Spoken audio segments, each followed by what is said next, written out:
Come in close by the briquette fire in the little cottage. We're having Ireland dreams here. I am this morning. And welcome. It is Art of Poetry. I'm Frank Crowley. And we're delighted you're with us because we've got a really special guest and a special show. Gemma is at home and she's zooming in. Hello, Frank. Gemma. Hello, Frank.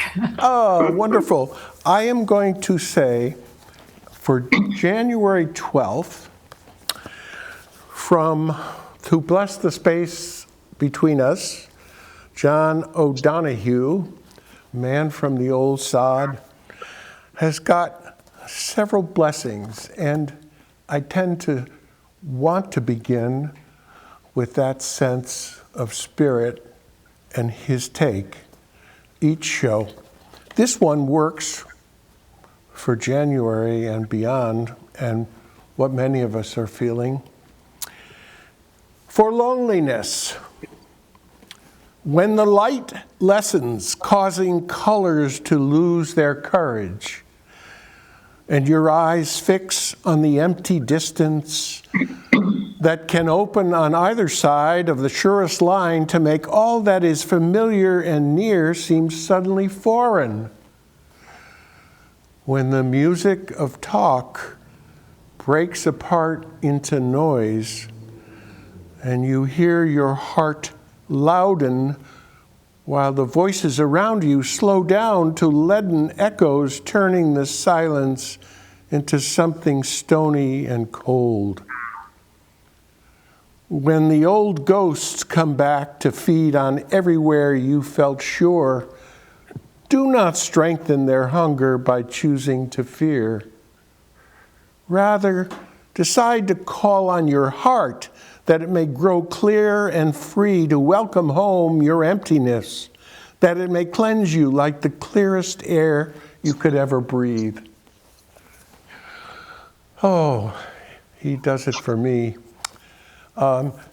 Gemma is my co-executive producer of this and every show of Art of Poetry. And please take it away. I'm so happy to have this show running today. This show is going to be super because we have Deanie Rowan Blank, who is a poet extraordinaire and has been a friend of mine for a while and has a new book of poetry out.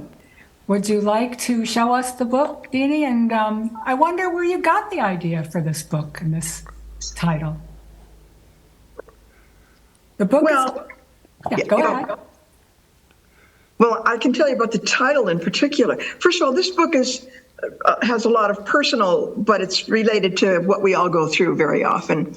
My next book is not so personal, but it's got a bit of Ireland in it too. But I spent time in Sligo, Ireland at the Yeats Summer School and got to really know Willie, as I call him, Butler Yeats. Well, and I love one of his poems titled The Coat, which is a metaphor for his work. And he was really annoyed with some of the current poets at the time who were giving him a hard time about the way he did poetry. So he wrote this short poem, and it ends, I could read the little poem, or I can just tell you, it ends in, "For there's more enterprise in walking naked." So I decided I would walk naked, but with a rain slicker.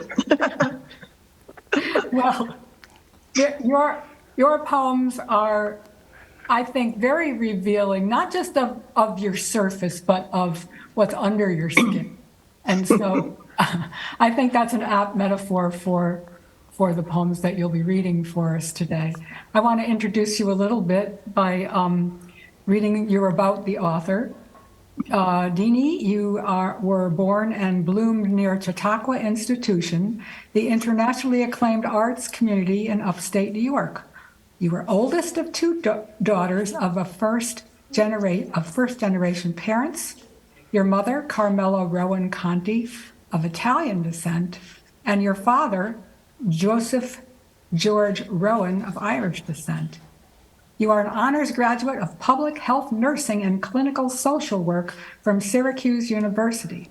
Following your retirement as director of a community mental health center in Connecticut and a national consultant with the Joint Commission of Accreditation of Health Care Organizations, you began the serious pursuit of life as a poet. I think you've always been living as a poet, because the things you bring, the things that you share in your poetry are, from a vast array of life experiences, and rather than linger on my feelings about it, I'd love for you to get started so we can all experience your poetry. Well, let me start with one of the Irish poems, since we've been talking about Ireland. Let's see if I can find it here. I'm trying to keep track of things. By the way, I have my poetry written in larger print here because it's harder to read it off of the book itself. This is, I spent my first year in Sligo, Ireland. After that, I spent other years, but this was a major year for me because I learned a great deal about poetry, having never had a poetry class before. The epigraph is what was said by Meg Harper, who was director of the summer school that summer. It was the 56th year that Yeats International Summer School had been going. She's a professor at the University of Limerick. Anyway, Meg said, "This summer school changes lives. Some things happen nowhere else but here." So the title of the poem is Something About Sligo. It's on the bay. There's an ocean there. I'll just give you a little bit of, when they refer to strand, that's a sandy beach.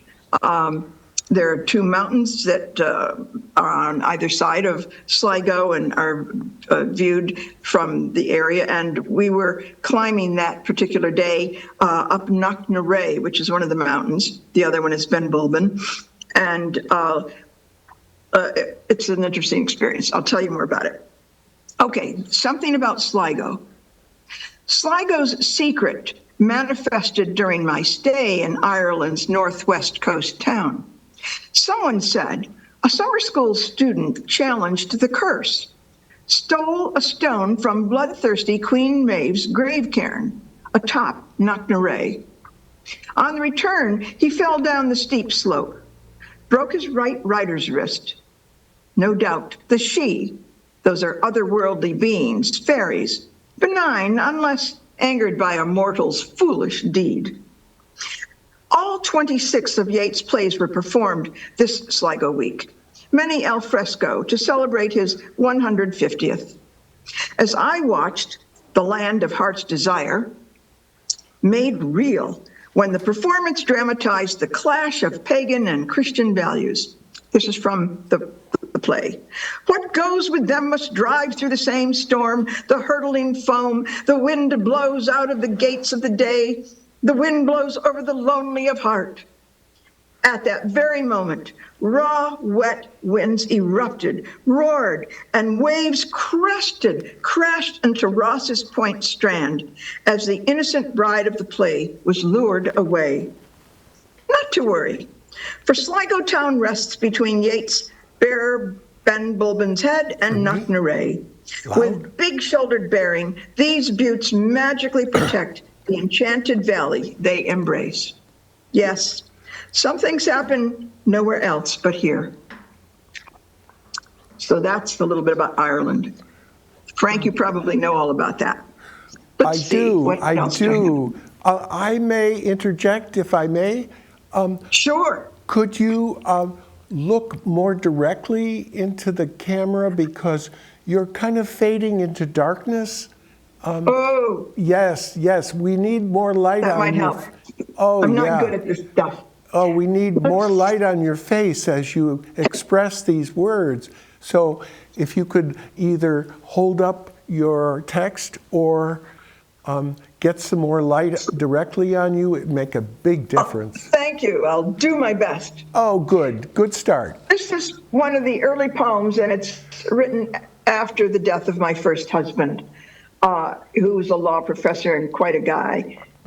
Blackbirds make me smile. This is from section 1. By the way, the book is in 4 sections, and this is section 1. The title of this section is The Pulse of Grief. Blackbirds make me smile. Early in our courtship, he told of fondness for these black-clad creatures. The contrariety of blackbirds attracted him. He saw their beauty, admired their wily ways, enjoyed their notoriety.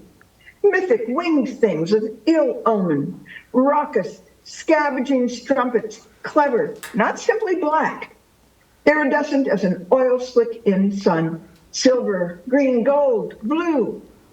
When light dims, ravens turn velvet ebony hue. Crow's caws mimic sounds of a new babe's babble. He was a bit of a rascal himself, a bow tie kind of guy with flair for demonic wit. Students, colleagues, awed by his art, Socratic irony. So, no grand paradox, his favored refrains, folk lyrics. If I were a blackbird, I'd leave all the sorrow behind.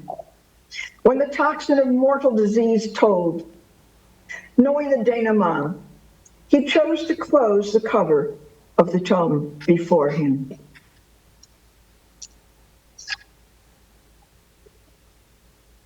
That's such a, it's so gentle, the way you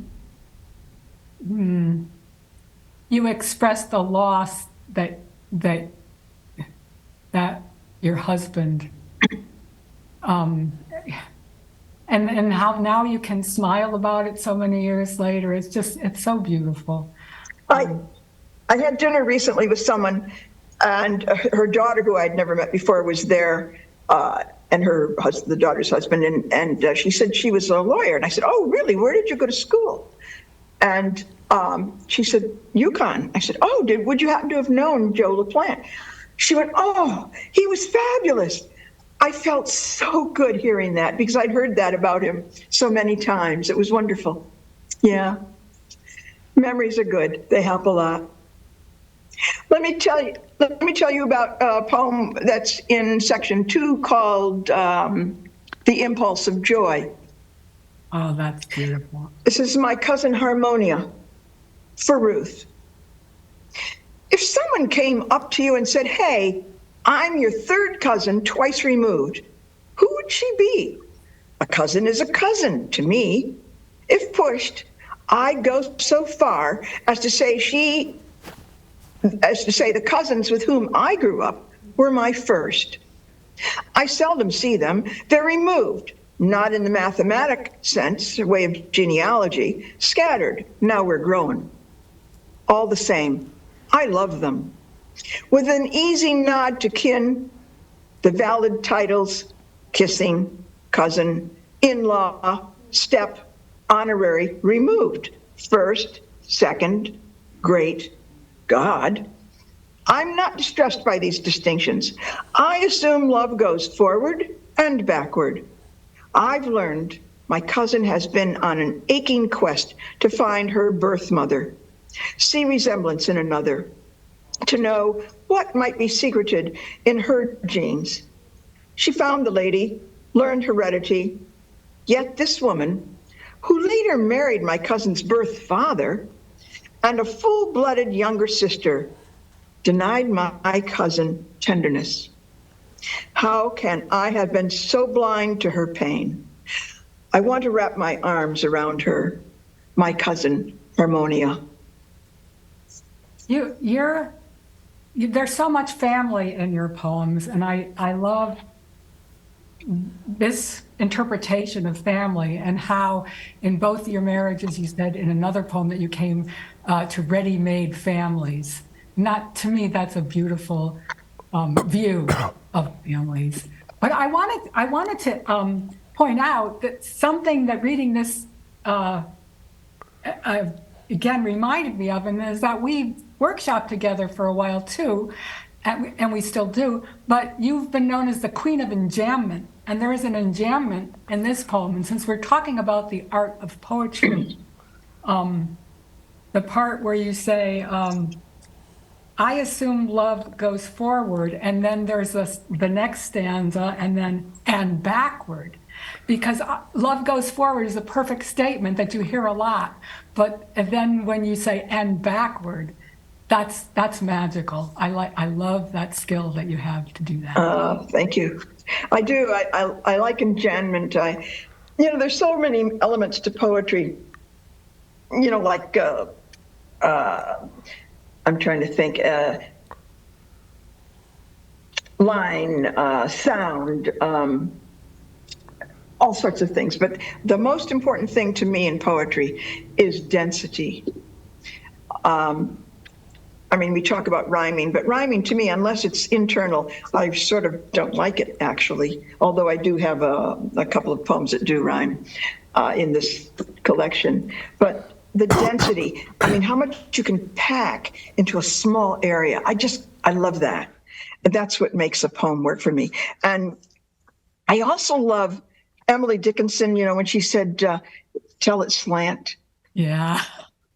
It's so true, because if you can find, these are old things, there's nothing new basically, but if you can find a new way to talk about it and help people look at it differently, sometimes it helps, it allows people to accept something that they maybe hadn't before or understand it better. That's what I love about poetry. Yeah.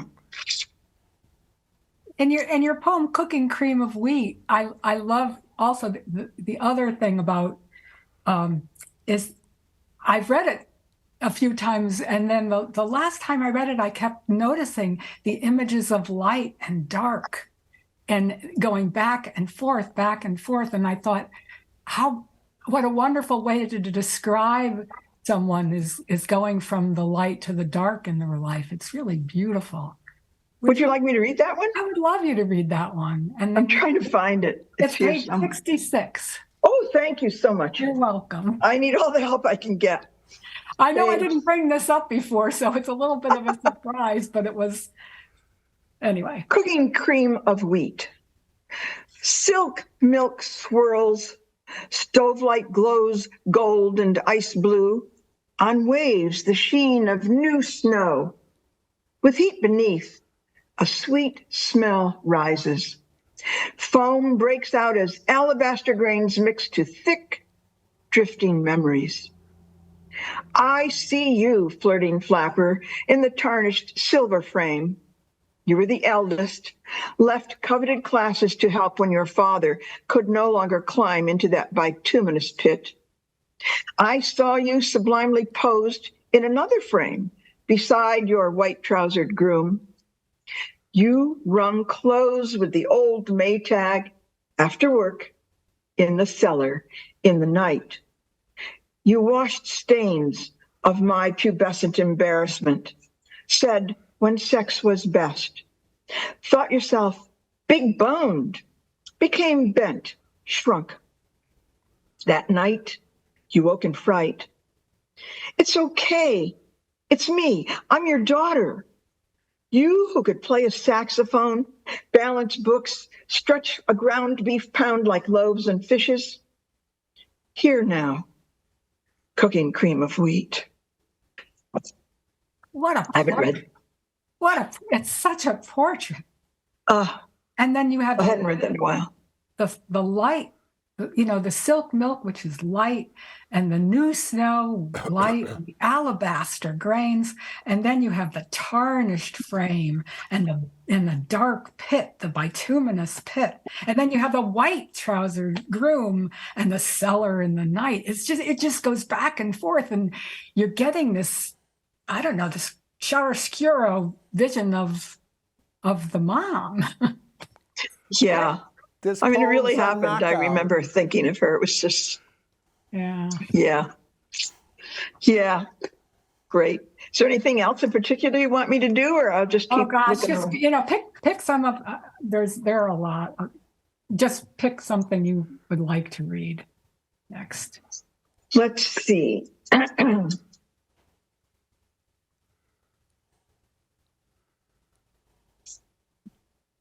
I'm a little slow. Okay, here's one. I like animals. In fact, I love gorillas. My husband, second husband, and I went to Africa, to Uganda, to hunt mountain gorillas or observe them. When I came back, my 5-year-old granddaughter said to her classmates, I understand, my grandmother just loves gorillas. So there's a poem in there about gorillas, but I'm going to read to you one from section 4, which is my menagerie, or menagerie, how would you say that? Because I like animals. This is called Cost of Carnage.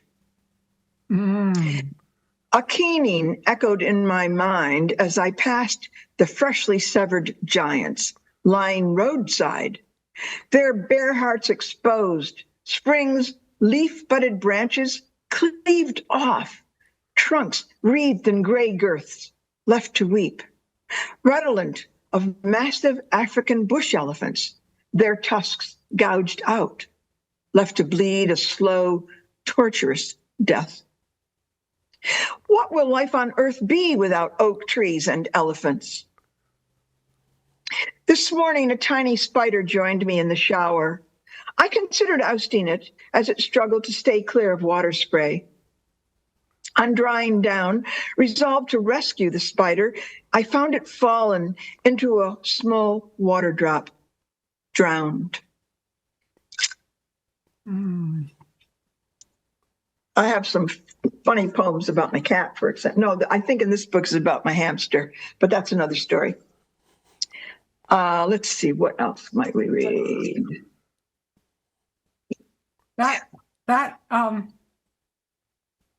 You isolate the last word drowned, and I think that's on all of our minds right now, where the ecological problem of trying to save the earth is, and I think that poem just funnels it. Yeah.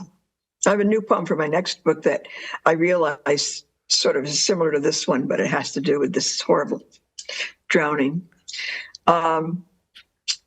Let me read just a small bit from my, I think it's, God, how big is this poem? One of the long poems titled Naked Echoes starts from 7 a.m. and ends about 11:30 at night. It's about one day in a woman's life, happens to be me. I'm just going to read a section that starts at 5 p.m. I'll mention earlier in the poem, I mentioned something about stopping to pick up artichokes because they're mentioned again later. So 5 p.m., the phone. It's Jan, best friends. We've lately been calling over martinis. Talk of his asthma, her headaches, his prostate, what the president did this time. How is Santa Fe? Can we manage to meet before fall? 40-some years, yet again, we crack up recalling the lamp cord I tripped over in that tawdry Isla Mirada motel on the way to Key West in the rented red convertible. Met those two. Well, my friends complete my arboretum. Persimmon, ironwood, balsa, Jan, the teak timber. I reap echoes of love, I embrace. I seek to generate love with grace. 10 p.m., this is later that evening, now I'm with my second husband. 10 p.m., we leave the affair later than planned. This night, my middle back in a mild migraine-like pain. I anticipate cool sheets, an encore shower unties knots in my spine. Memories cloud around me, really rememories. Nothing remains the same in the rememberings. Sadnesses, madnesses, stings, exhilarations, fears, a cascade of failures with family, with friends. My mingled kin drawn together by love, amorous and kindred, fated to part by broken expectations, by death. Memories, like stars, endure, and contrary to the cosmos, brighten in the remembering. There's a space between them, the stanzas here. So, as with artichokes, I cautiously peel off the sheath of leaves, gently pull away the choke to savor the center. An imperfect process, this getting to the heart. I face floodlights and shadows. I carry a coat of endless echoes. I'll stop on that. That's that.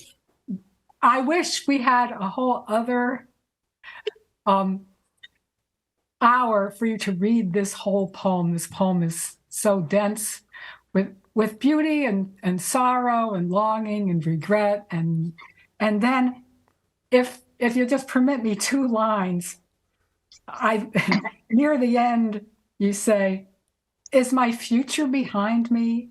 Oh, yeah. No, frailty is not this woman's name. That sums you up as far as I can tell. You're what my grandmother would call one tough cookie. And I mean that in the best way. Like my little kitten. Yeah. I call her my little black bitch. Let's see, what else might we do? I got another one. Oh, I have 2 poems. I don't know how much time I have to read. Frank, do we have a read on the time at this point? We started late, so I guess we're finishing late. About 10, 15 minutes? No problem. There's no break. Okay. So how much more time do we have, do you think? Oh, I think we have 28 minutes. Hey, we got time. You're going All right. great. Good gangbusters. Keep it up. So I said I don't really like rhyming, but I do. I have a crown sonnet, which is 3 sonnets, and then I have this sonnet, Imperial Grace. This is a really traditional sonnet. Imperial Grace. Scarves of monarch butterflies flurry over marsh and hemlock milkweed walls to break fast, without care or hurry, among neighboring boisterous seagulls. I should mention, we lived on Sound for a while. Excuse me, you Valiant. seem to be breaking up your voice. Could you speak more directly into the receiver? Let me work on that. Thank you. Imperial Grace, I'll start again. Scarves of monarch butterflies flurry over marsh and hemlock milkweed walls to break fast, without care or hurry, among neighboring boisterous seagulls. Valiant migrants of the nation's margins flit in slight vapors of Caesar's last breath.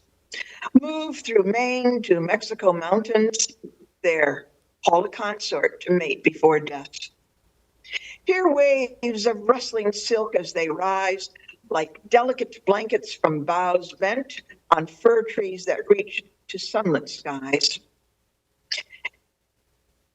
A blaze of red-orange wings swirls in flight. Behold these brief beings and realize we gaze on cosmic flames of paradise.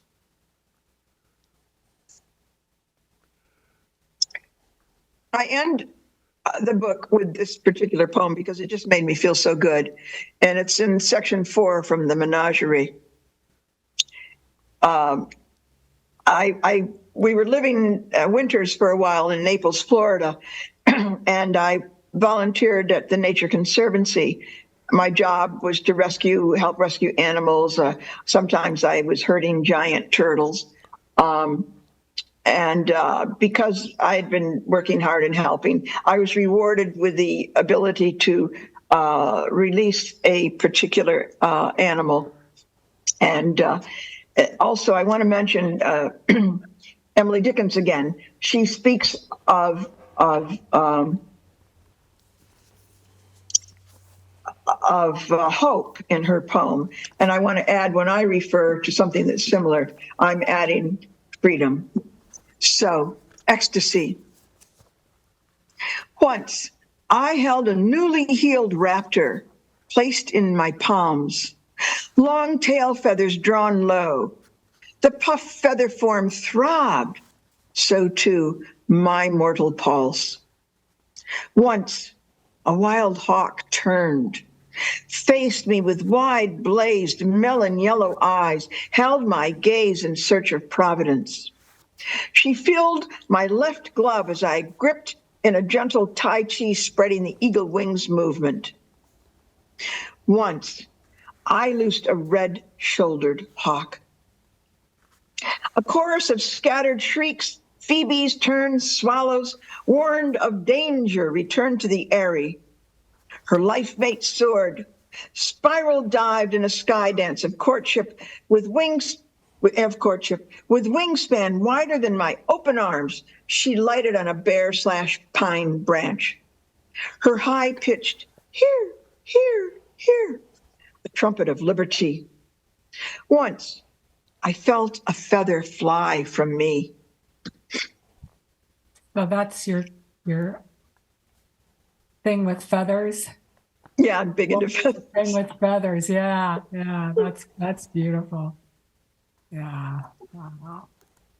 So, what animals did you work with? Was it mostly? Well, lots of different animals. I carried some heavy special gloves and a way to get animals. So I would sometimes rescue turtles. Once it was a snapping turtle, which scared the hell out of me. But the guy who was They are. mowing the lawn, it was huge. I mean, these turtles in Florida are huge. Yeah, they could take fingers. Yeah, but we managed to get them.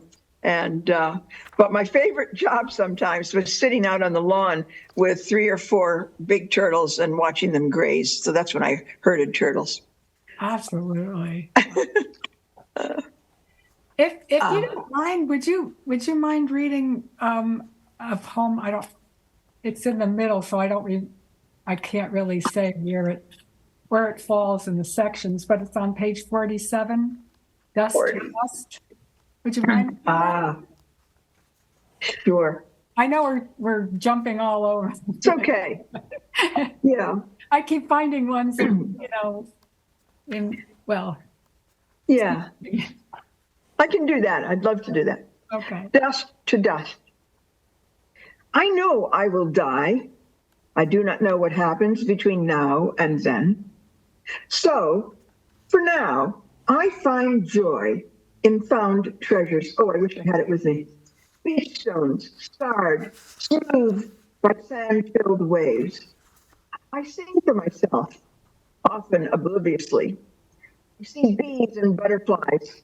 I hear hummingbirds and hawks. I watch leaves waltz in wind, drip in rain. I smell sweet peas and the sugar breath of babies. I feel my crash-repaired knee, a reminder of my good fortune to be walking on it. I create sculptures from the muddy dust of storms. That's beautiful. Thank you. Yeah, this poor old knee of mine. I was told I would probably need a new knee. This was like 40 years ago after being thrown from a car in a crash. Spent 2 months in the hospital, but here I am. Yeah. Walking around occasionally with a walking stick. It works. You're very resilient, I have to say. Again, there's something about your audio that's getting a little shaky. Oh, I'm so sorry. I don't know what I can do. Yeah, I don't either. I don't know. Maybe try a little bit further from the. How's that? Can we just chat a minute? That'd be great. I've been Okay. chatting for so long with you. I'm just trying to hear if it helps. Yeah. What else is happening? It's sort of a dreary day today, so this is great to be talking with you and see your smiling face Yeah. and to meet Frank.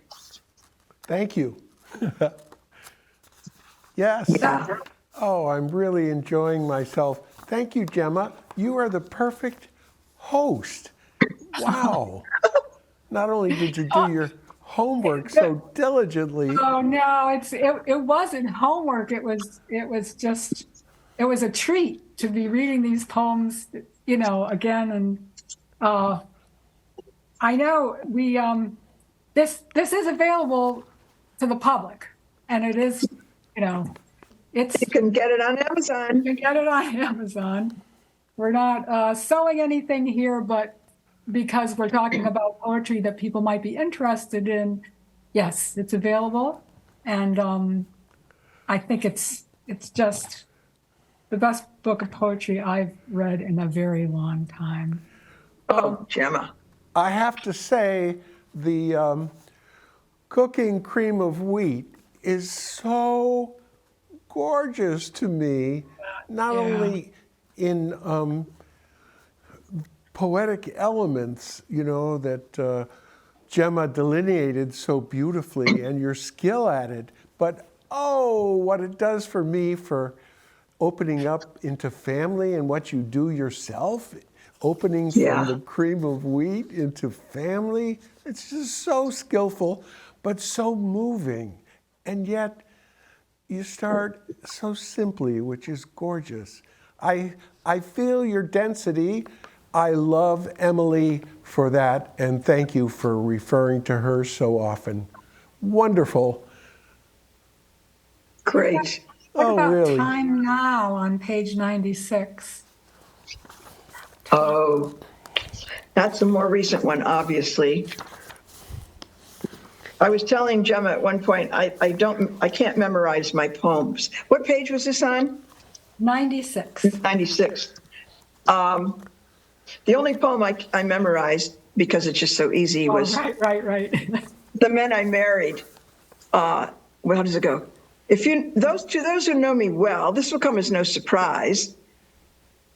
To you, this is what I'll tell. Two bright guys with tight thighs. So this is my second guy. It's as soon after I lost him. He died last year. Time now.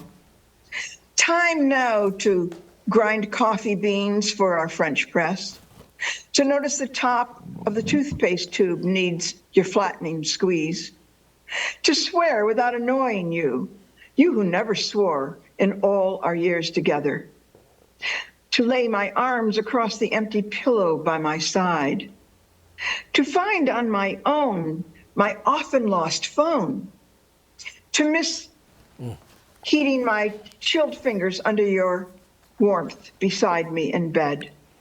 To avow the wisdom of the raven who settled outside our window this spring, days before we learned your diagnosis. Time now to marvel at the cart full of children, stepchildren, and grandchildren we've amassed. To look stuff up instead of asking you. To ponder how the pleasure of your rationality tempered your contrarian nature. To savor the last frozen slice of your home-baked French bread. To pump my own gas. To consider your integrity when you refused a friend's advice to purchase a particular stock on insider information. To reflect on how I nearly killed you trekking mountain gorillas on those merciless Ugandan Virunga mountains.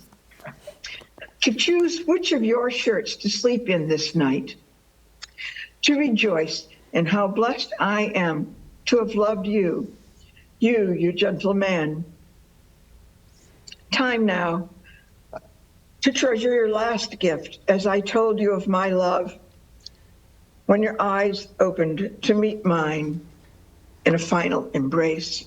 And that one came through perfectly. There was I'm so glad. no audio distortion. So something must be happening here that is getting us back on track. That's so beautiful. And I didn't know Jerry well, but I remember a drive we took to Maine, and that was just a window of getting to know Jerry. And I remember at a rest stop, I forget what we had, and mine didn't have salt in it, and he gave me a lecture about how salt was important for the diet. I thought, wow, this guy's great. This medical mind. Yeah, no, just, relaxed enough to, Yeah. share, impart his. I just thought, it was great. And that rainy ride home and how patient you both were with that weather. It was. Oh, God. I remember we drove to Sunken Garden, remember one time? Yeah. That was fun. That was fun. Yeah. And there were, I think, hawks in the trees then too, wasn't there? Some hawks flying around. There probably were. Yeah. Wow. Yeah. Yes. It's fun. I know that one kind of ambushed you a little. Are there any others you would particularly like to share? You know, that did kind of ambush me. You were right. Sorry. That's okay. I've got animal ones. The Raven Reveals. That's a little longer, though. Because I sort of, who was it who wrote the Raven poem? Edgar Allan Poe? Edgar. I sort of I'm annoyed with him for that poem. So I wrote my own. Okay, let's have it.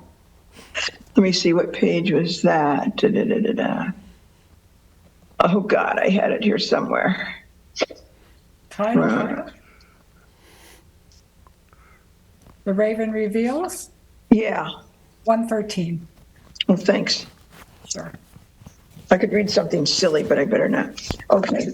So 113, let me see quickly. You probably won't like this, but anyway. The Raven Reveals. When the world began, the only colors were white and black. I came dressed in richest of colors. Yet I wished to look like all others and became sad. So shook and shook and shook my feathers till all colors settled throughout this earth. A favor evermore. I was left entirely black, but in sunlight, rich rainbow colors reflect off me. Some disparage us. Perhaps they have yet to know how admirable is our ebony. We are the black piano keys that break the mold, blend the pitch to bring blues style and jazz. Further, absent them, it would be hopeless to find one's place. You'd have to begin again each time, counting life's keyboard to find the proper note. Realize the rubato. I remind you, Elijah was fed by ravens while he hid from Ahab. Job tells us Yahweh provides food for us and our young. How lucky are we to know such favor? Naturally, it was a raven Noah first sent from the ark in search of dry land. We are a symbol of God's providence. Of course, the Brits still depend upon Celtic cousin raven Brian, the Blessed, to keep their towers safe. We traverse the heavens and the earth with tidings, harsh and humane. Need I cite all the world's raven fables to convince we are curious clowns, cleverest of all birds? We are not nevermore sprouting spooks unfairly penned by that. We ravens do not prey, for we are opportunivores who benefit from blessings others snub. These are gifts, evermore favors. Appreciate our mystique, our voices, our whimsy, our alluring beauty. Trust us, it'll make sadnesses less stinging, help to discover joy, smiles in the least expected places. This wisdom, a favor forevermore. We forgive those ancient glossaries that carelessly cast our collection in the huntsman's terms of venery as an unkindness of ravens. Unaware were they of our true nature, our forever honor, know us evermore. That's wonderful. So I love your portmanteau opportunivores in the middle there. It's a new word. Yeah, it's great. It's logical, it fits. That's a good rejoinder, to quote the Raven. Thank you so much. I was really so annoyed with him. Yeah. Well, is the first part like from Native American, from First It's an Nation? Indian fable. I should have mentioned that. I was, yeah. That's okay, but it's great how you've got the backing of several cultures here. Yes. With Yeah. You know, and it's such a human thing to I don't know, have a misunderstanding of the the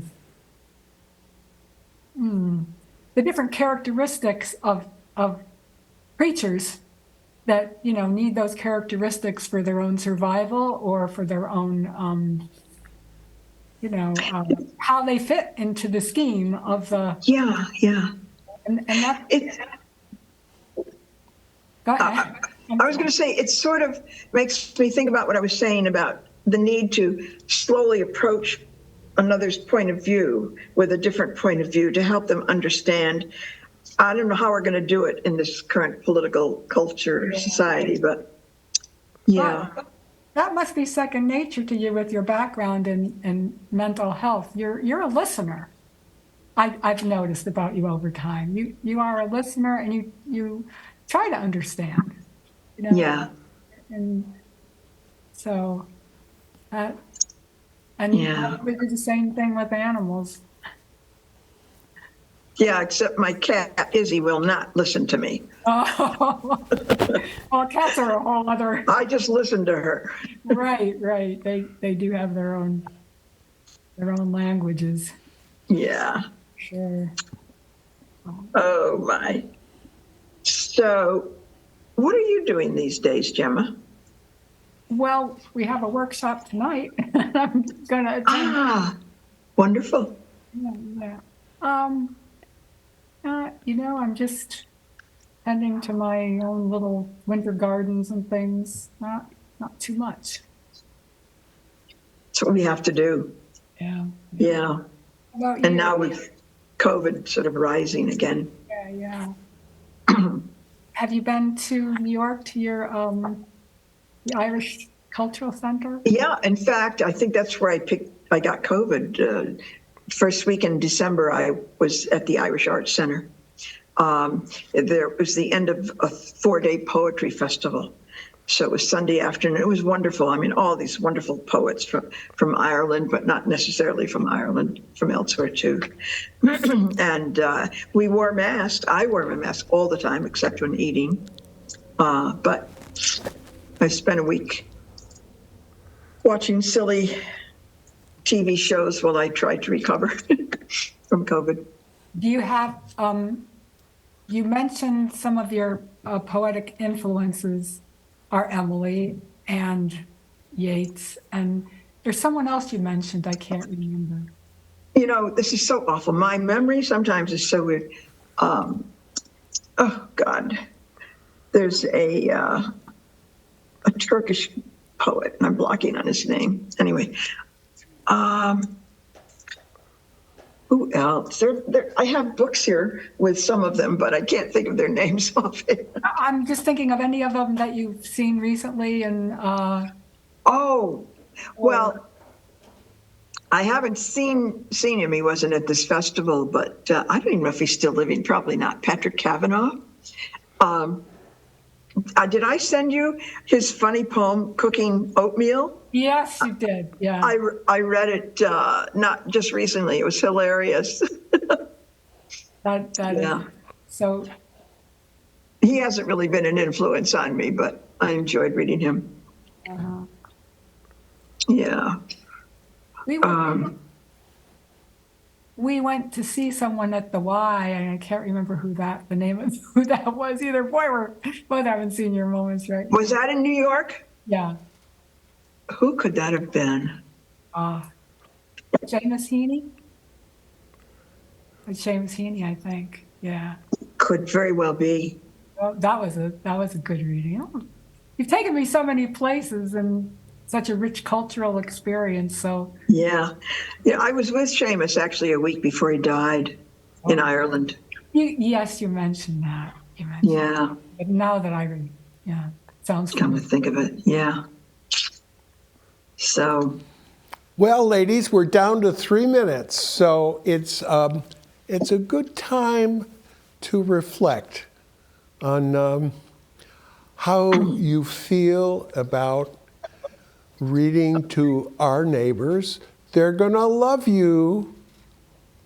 Deanie, I Rowan, love to read. Blank. Oh, they're going to love you because they tune in about 8 o'clock, about Monday night when it's locally on our cable. But then again, of course, after that, it's on the archives. But they're faithful, and you have done it up proud. May I say that? Because you Thank gave you. us an arc of continuity, almost from early to late. I mean, you just gently slipped into topics of aging and old age, and then finally death at the end.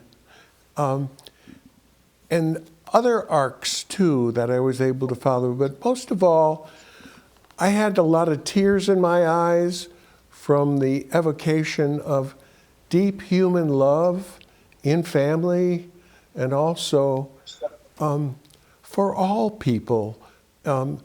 Right. Yeah. It's a wonderful, wonderful culmination, isn't it? When we get to be in the 80s, not we look Gemma, at- of yeah. course. You know, I think of at this age, I'm so fortunate to have lived and known so many people that I loved, some I didn't like much, but you know, I think of death as the dark portion of a fully lighted day. That's what it is. In fact, there's something in this book about that.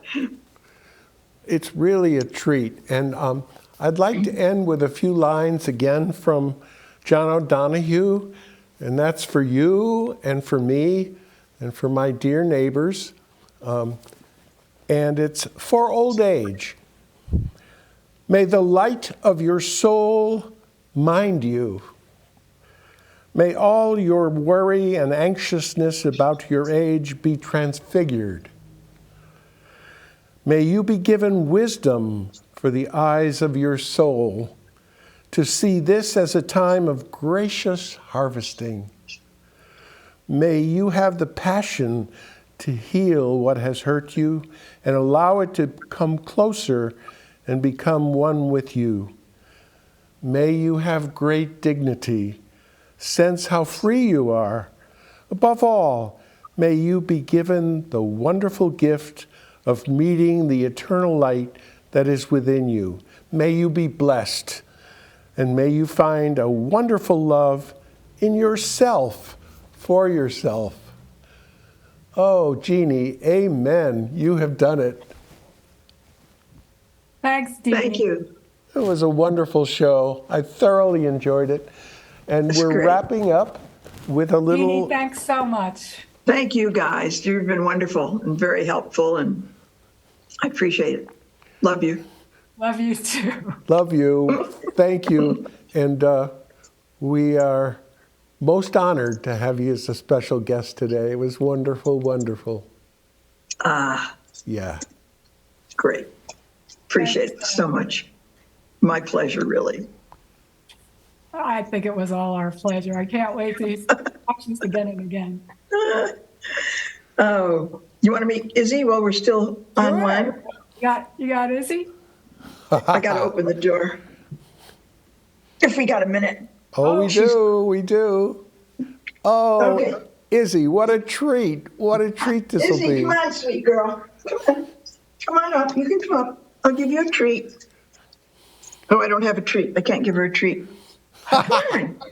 Hold on. Where'd you go? Oh, here she comes. Come on. Look at my friends. Look. Come here. Come here. Say, here, come on. Say hello. She's thinking, why are you inviting me to come? Oh, there she is. Oh, what a beauty. She is. She's very sweet. Oh, Anyway, that was Izzy. So wouldn't you know, when I want her to show off, she doesn't. yeah. I know. I'm glad to meet Izzy. Thank you. Well, we'd love to have you back, as Gemma said, and thank you really for a taste of the old sod too. I loved it. Yeah. Oh, what a Yeah. beautiful Well, my little second Izzy. book, if I get my second book out, I'll be ready. We'd love it. That one's titled Danger, Danger. We'll look forward to it, and we'll hope to see you soon with that book and another peek at Izzy. Yes. Gorgeous cat. Gorgeous. Good. Thanks again, and bye for now. Take care. Bye-bye now. Bye-bye.